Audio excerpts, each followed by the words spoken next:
أعوذ بالله من الشيطان الرجيم بسم الله الرحمن الرحيم الحمد لله رب العالمين بارئ الخلائق الأجمعين باعث الأنبياء والمرسلين ثم الصلاة والسلام على سيدنا حبيب قلوبنا وشفيع نفوسنا أبي القاسم محمد اللهم صل على محمد وآل محمد وعلى أهل بيته الطيبين الطاهرين الحمد لله الذي هدانا لهذا وما كنا لنهتدي لولا أن هدانا الله أما بعد فقد قال الله في كتابه مبين أعوذ بالله من الشيطان الرجيم بسم الله الرحمن الرحيم اقرأ باسم ربك الذي خلق. Assalamu alaikum, respected brothers and sisters. Today inshallah we will be beginning with our discussion on theology. And when we speak about theology, in particular we will be speaking about a book called Theological Instructions by Marhum Ayatollah Masbah Yazdi. When speaking about this book in particular, it follows the theme of many, if not all, theological books. And that is that it is divided into the 5 main usul al-din. It consists of Tawheed, Adala, Nubuwa, Imama, and Ma'ad, otherwise known as Qiyamah. And of course we need to move along this in a linear manner. By that I mean we need to start with Tawheed. After starting with Tawheed we need to move on to the remainder. So that would be Adala, Nubuwa, Imama, and Ma'ad. This linear progression of the subject of theology is something that's incredibly important, because you need to prove the existence of one, or you need to prove the veracity of one before you can prove the veracity of the next. So therefore we will be moving in tartib, and we will be moving in order, and beginning our discourse inshaAllah with that of Tawheed. Now, speaking again of this book in particular, there are 60 lessons in total, and these 60 lessons are divided into the 5 major components as discussed. So beginning with Tawheed, respected brothers and sisters, inshallah we will now come to discuss that when we look at Tawheed in the religion of Islam, and more specifically the Tawheed in Tashayyu', what do we actually mean? Because we may come, for example, with some preconceived notions of what God is or who God is. But the purpose of theology is to rationally and intellectually try to come to an understanding regarding the existence of God. This may be through means of logic or otherwise.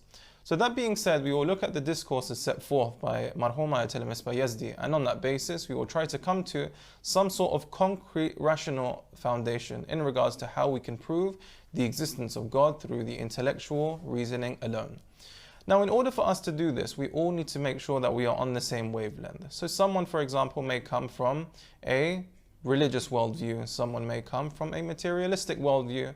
The beauty of theology is this, is that you come to a particular conclusion when everyone begins on the same path. So everyone begins with the same objective analysis, with the same objective view.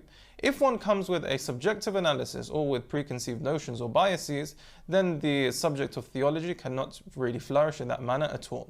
So we need to come with an intellectual analysis, and we need to come with an intellectual worldview. Only then can we actually come to understand that the existence of God can be proved in the following manner. Of course, something that we know. However, how can one do that? Intellectually, through proofs and arguments via logic that we will give in the next few minutes, inshallah.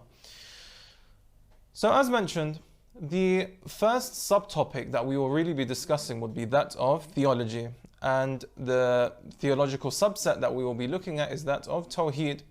And lesson 1 that we will be looking at is the concept of religion. And speaking about the concept of religion, of course, this is something that is very multifaceted. And this is something that can be looked at in many different directions. However, if we now may begin our discourse, we can look in the following manner. That if we look at our beliefs, we see that they determine our ideals and actions. What do I mean by this? If I believe something, and if I know that to be true, or if I think that to be true, this now motivates my action, and this now motivates my ideal. For example, if I believe that the world is entirely made of matter and there's nothing that is metaphysical at all, then all of my actions are going to be governed in the same way. So one thing we need to understand is when we talk about beliefs, these are very much the cornerstone of everything that we hold to be true. And this is true for society as it is for individuals, is it not? If the society is capitalistic, we can see that through its actions. If the society is for example, one of socialism, We can see that through its actions. If a society is one of communism, we can see that through its actions.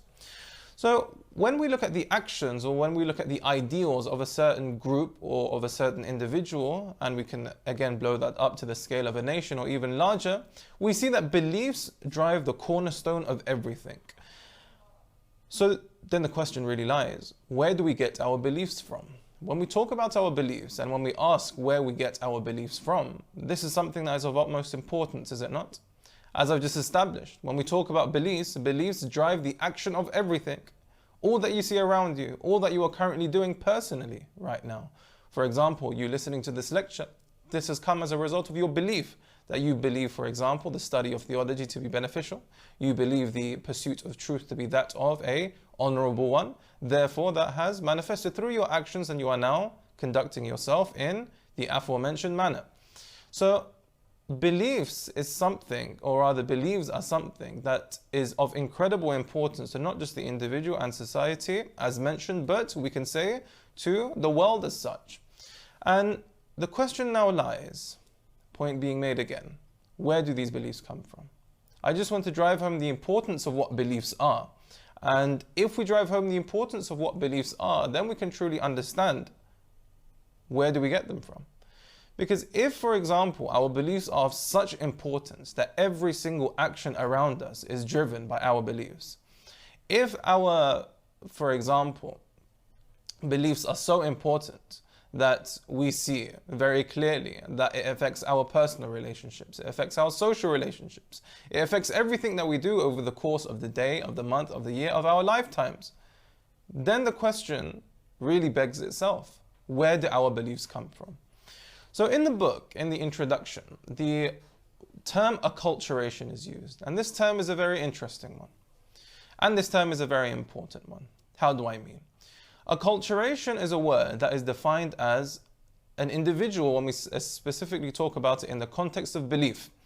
We talk about acculturation being as a result of, we would say, inherited beliefs. We would say acculturation is a result of what your community or what your society expects of you, or what you think is the correct thing, simply by looking at the environment around you.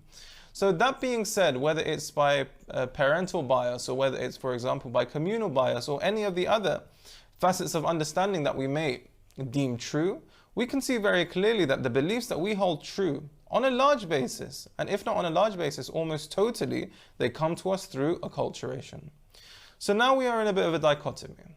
The dichotomy is, on the one hand, we have established beliefs as being so important that they govern each aspect and each second and each millisecond and each thought of our lives, of every single human on earth.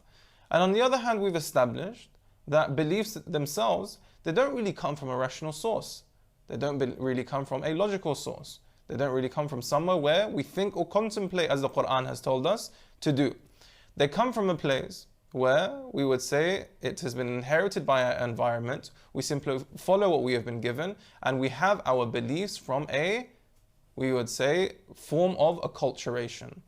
So now you will be coming to understand how low a measure this is of beliefs. If beliefs are so important, we must get to them rationally, should we not? If beliefs are so important, we should get to them intellectually, should we not? If beliefs are so important, we should really research and reason and understand why we believe in the things that we believe in. However, can we truly put our hands on our heart and say that this is the real reason why, or rather how, we believe in the things that we do? Can we say we have an intellectual understanding of why we believe in God? Can we say we have an intellectual understanding of why we believe in the justice of God? Can we say that we have an intellectual understanding of Nubuwwah itself? Can we say we have an intellectual understanding of Imam? Can we prove it? And at the end, can we say we have an intellectual understanding of Ma'ad? So we need to now first and foremost take ourselves outside the realms of acculturation, whatever our society or community may have told us, even if it's correct. And now approach the subject of theology with that of logical reason, and actually realizing that the subjects that we are looking into require contemplation. And this would be required in any other subfield of ilm, no? So why would theology be different? For example, when you are studying mathematics and you're given a formula, when you get to advanced stages of mathematics, you do proofs. Yes, you're given a formula and you need to do proofs for that formula. So when you do the proof of that formula, you're trying to establish how and if that formula is true. So we can see now that acculturation hasn't necessarily taken place in a subject like mathematics, because all theories are deemed true because they have been taken back to the source and they've been intellectually and rationally understood. However, when it comes to theology, unfortunately, we just take a lot of things as assumed, and based on those assumptions, we develop a worldview and ideology, which is incredibly dangerous, which is the result of why we have so many differing worldviews and ideologies now. Because in a perfect world, if we look at what everyone's worldview and ideology should be, it should be the same, should it not? So why do we have a world full of differing ideologies? Why do we have a world full of differing worldviews? The reason we have a world full of differing ideologies and the reason we have a world full of differing worldviews is because we don't start from an intellectual basis. We don't start for finding proofs from logic and reason. We start, as I said, from the knowledge we gain from acculturation.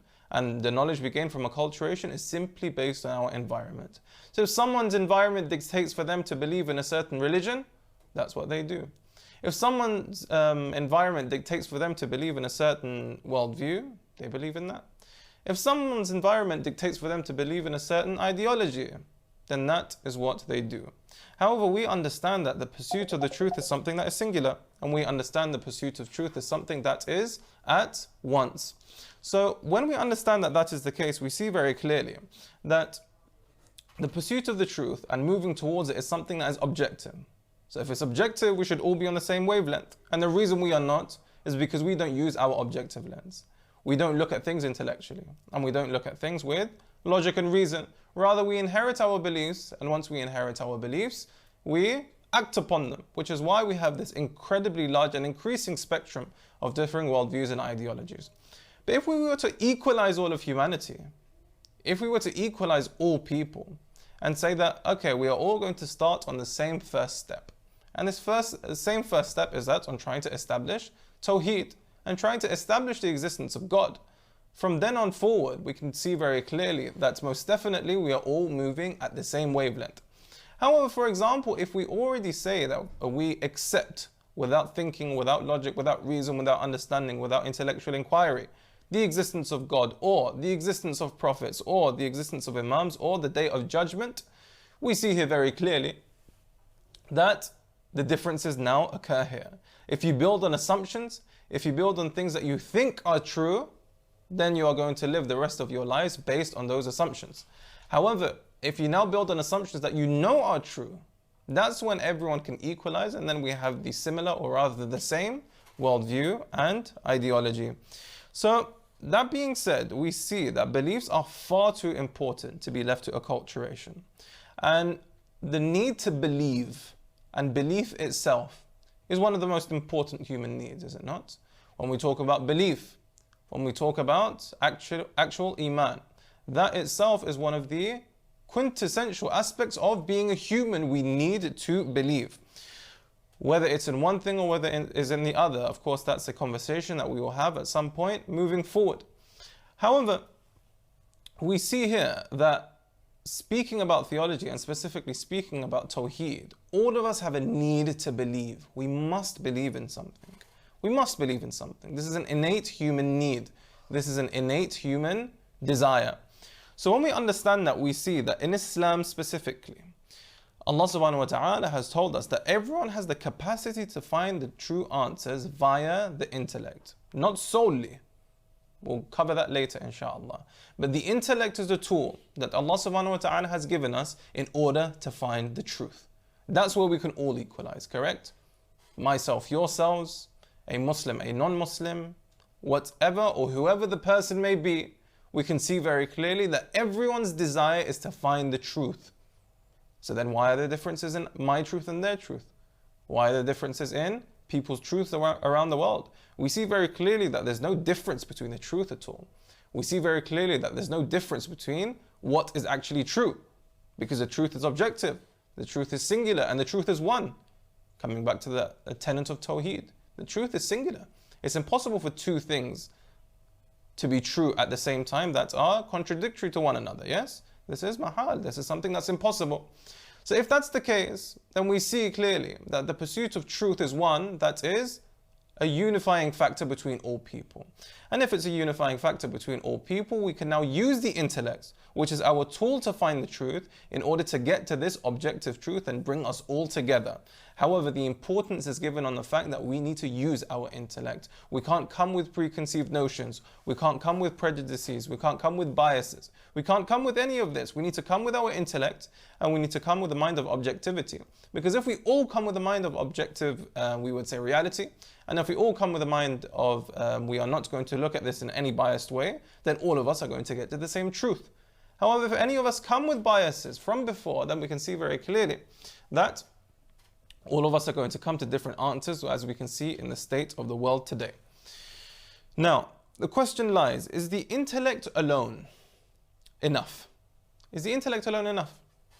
We talk about the intellect, and I just mentioned that in order for us to have belief, we need to use the intellect. It's not just enough to, for example, have all the answers given to you and just assume that all of it is true. We need to use our intellect to get there. Now, using our intellect to get there, do we say that the intellect is something that is enough in and of itself? The answer to this question is no. We need revelation. We need something that is beyond the intellect, correct? So the intellect cannot, for example, think in an infinite capacity. The intellect cannot establish things that are outside its own, we would say, remit. The intellect is not the be-all and end-all of establishing all of the rights. The intellect is something that, for example, can establish the things that are kulli. On a moral basis, as the argument is had, it's said that humans have an innate moral compass. We know what is good and we know what is bad. If I, for example, know that murdering is something that is not good, and if I know that giving charity is something that is good, if we assume that this is something that is innate within inside us, we know that on a kull, what is good and what is bad. But for example, I ask you, use all of your intellect in the world. How can we understand that, for example, blood is something that is najis? How? Use your intellect. It's something impossible, correct? So we need revelation for the juziyat in a large context, and we need revelation because it's something that transcends our aql. It's something that transcends our intellect. However, in order to understand the true nature of revelation, we need to get there through the intellect. So as I mentioned, the intellect is the first step. And the intellect is the first stage, and after establishing the first step and the first stage, we can then move on to understand the importance of revelation. So as I said, revelation is not something that we just tribally believe and understand to be the truth without actually logically comprehending what the truth is. No, we get to revelation by rationality. We get to revelation by reason. We don't get to revelation through anything else, correct? We get to revelation through actual thinking. So as I stated, we all start on the same path. I'm not asking anyone to start with any biases or predispositions. I'm asking everyone, correct? Myself, yourselves, Muslims, non-Muslims. Everyone to start with the basis of intellect, and then we will get to understand the reality of revelation later. Our introduction continues in the following manner. When we define religion, what would you define it as? When I talk about religion, I would say this is a word that is heavily stigmatized in current day society. Religion, for example, is currently understood, possibly by some people, as something that is dogmatic. Religion is understood, possibly by most people, as something that is beyond reason or beyond intellect. This is something that you blindly follow, and if you don't, then there's going to be a lot of trouble. We don't believe in this. If we look at the Quran, what's the Quran constantly commanding us to do? Think, contemplate, reason. Whenever the Quran is asking us, or rather commanding us to do these things, we see very clearly that religion is not a dogmatic treatise. Religion is not something that is just given to us, and if we don't obey it on the face value without thinking, we are going to be punished for an eternity. Allah subhanahu wa ta'ala says that I am giving you these items, and you need to use your aql, and you need to use your intellectual capacity in order to see if it's true. Of course, verily it's true, and your intellect will tell you it's true if you come with a clear mind, and if you come with an objective mind. So this is for those, of course, who are in religious circles, and those who are outside of religious circles too. That if we approach matters like this objectively, we'll get to that singular objective truth in the future anyway. So religion, answering the question, is the pursuit of the truth. That's what religion is. If we were to define what deen is, Ayatollah Misbah Yazdi in the book states, in the introduction, that deen is the pursuit of the truth. Therefore, when we look at the current conflict between religion and science, we see that this is something nonsensical. Because what is the purpose of science? The pursuit of the truth. And what's the purpose of religion? The pursuit of the truth. However, when we look at the distinction that currently lies within, we would say the realms of science and the realms of religion, we see that the problem is not so much in the nature of any of the two, but rather how we approach both subjects. If we approach them both, as I said initially, from an intellectual basis, we see that we are gaining in knowledge and truth in science, and we are gaining in knowledge and truth in religion. However, the difference, if someone may ask, between science and religion, if they're both the pursuit of the truth, can't I, for example, just become a member of scientism? Can't I just follow that aspect of truth? Why do I need to follow religion? I said, of course, science is a pursuit of the truth. However, it's limited. It's limited to the physical realm. We believe, or rather we may assume, even if we don't believe, that there is a physical realm and a metaphysical realm. If we believe that there are these two realms and science only deals with the physical, we can say that there is a pursuit of the truth, but it's limited. If we say in the metaphysical realm science doesn't enter there, I would say that my pursuit of the truth is inhibited here, is it not? I'm looking for the whole truth. I'm looking for the entire truth. And if I'm pursuing the truth, that would be in the physical realms and in the metaphysical realms. So science will only get you so far. We're not negating it. We're saying that this is very complementary to religion. However, religion now combines scientific endeavor with, for example, non-material matters in order to get us closer towards the ultimate truth. It's not capping us to matter, and it's not capping us to just physical affairs. It's rather allowing us to truly flourish in what we believe to be true. We move on and we come to the end of our discussion now. That when we look at what taqwa is, Ayatollah Misbah Yazdi, he explains it quite clearly. Taqwa, when we think of someone who is a muttaqi, what is the first image that comes into our mind? What is the first thing that we think of? He states that taqwa in reality is something that is alluded to the pursuit of the truth. However, can we say that's the state in its current form? He says rather, instead of taqwa being something that we say is a pursuit of the truth in and of itself, we say taqwa and the muttaqi is rather someone who just tribally defends the religion that they were born into without actually thinking and without actually contemplating. For example, if we were born into a religion and we have never thought about it, we have never contemplated it, we have never actually given any intellectual thought to it, we are now under the illusion that this is taqwa. We are now under the illusion that we are muttaqi. However, if an individual was born into a religion, again, we can only play the hand that we are dealt with. If an individual is born into a religion, and this individual born into the religion then actually looks at what do I believe in and why, they logically and rationally try to, we would say, dissect the subject at hand. And after that, when they understand it, we can say this individual is most definitely of the muttaqin. When we look at Surah Baqarah, Bismillah ar-Rahman ar-Rahim, ذَلِكَ الْكِتَابُ لَا رَيْبَ فِيهِ هُدًى لِلْمُتَّقِينَ. So they are saying that this book is only of value if you have taqwa. Isn't that an interesting point? They're not saying that read this book in order to get taqwa. They said that the guidance, the movement, the benefit you get from this book is for those who have taqwa. So if we understand that the guidance we get from the Quran is from those who have taqwa, we need to understand how do we get this in the first place so that we can benefit from the books like the Quran. We understand that it's not simply blindly accepting any religion that we were born into.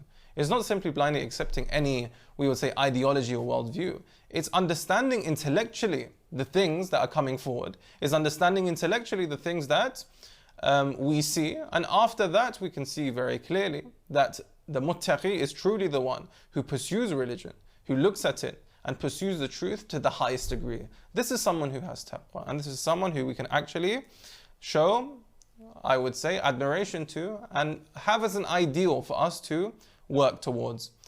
That being said, we are concluding our discussion and we come to the final few points. Islam, in conclusion to the introduction, tells us what about faith? Are we allowed to imitate in our religion? Are we allowed to do taqleed directly in faith? They say that the basis of faith cannot be imitation. The basis of faith cannot be something that you simply follow without thinking, without contemplating. Religious faith is by no means blind faith.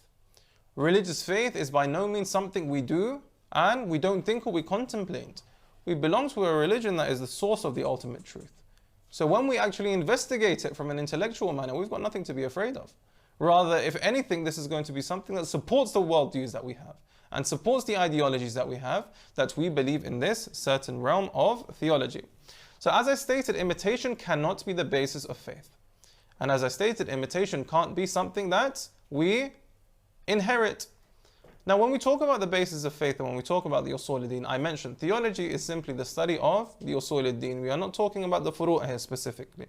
We're talking about the usul. So we have tawheed and we have adala, we have nabuwa, we have imama, and we have qiyamah, we have ma'ad. So on these 5 subjects, Ayatul Misbah Yazdi has stated that we cannot believe in this on the basis of imitation. We can't. He says it's impossible for an individual who is pursuing the truth, who is a muttaqi, to pursue these 5 subjects on the basis of imitation, via acculturation, simply inheriting it from their parents and just assuming them to be true. We need to first and foremost intellectually understand the basis of these 5 matters, and after that we use revelation and we enter into taslim, which then deepens our faith. And the Quran, we can see very clearly, criticizes those who follow their religion via acculturation. We see this time and time again, that those who follow their religion, we would say whether you are in the folds of Islam or outside the folds of Islam, if you simply follow it without thinking or without reasoning, Allah subhanahu wa ta'ala is very severe in His dialogue in the Holy Quran, correct? When He speaks about this group of people. And when He speaks about, for example, individuals who follow religions without thinking, without intellect, without contemplation. The Quran says that belief should arise from 2 things. The first of which being reason, the second of which being revelation.